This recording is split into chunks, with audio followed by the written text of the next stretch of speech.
ভোর হয়ে গেছে, আজ আবার জমিতে যেতে হবে। এই মাটিই তো আমাদের জীবন।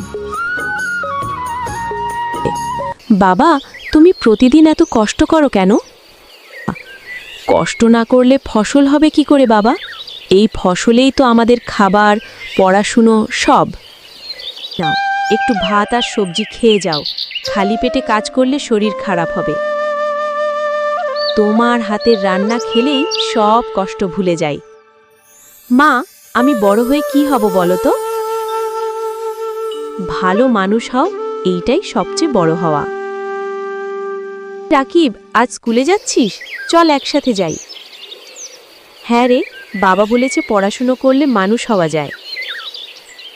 বন্ধু হেসে, আমার বাবা বলে খেলাধুলা করলেও মানুষ হওয়া যায়। স্যার বলেছে স্বপ্ন দেখতে নেই তো মানুষ বড় হতে পারে না। বন্ধু, তোর স্বপ্ন কি? আমি বড় হয়ে কৃষকদের জন্য কিছু করতে চাই। ওহ, দারুণ তো।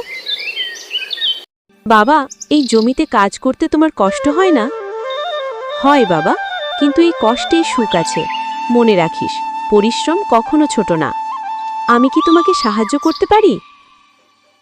অবশ্যই। এই দেখ বীজ কিভাবে বনে দেয়। কাকা, আমিও একটু সাহায্য করব? আরে বাহ, খুব ভালো কথা।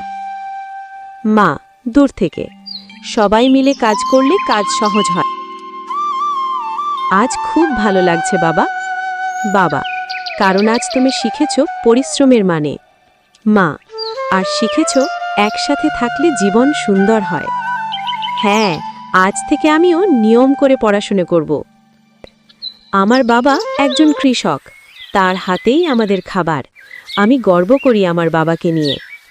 বাবা, সৎ থেকো, পরিশ্রমী থেকো, সফলতা নিজেই আসবে।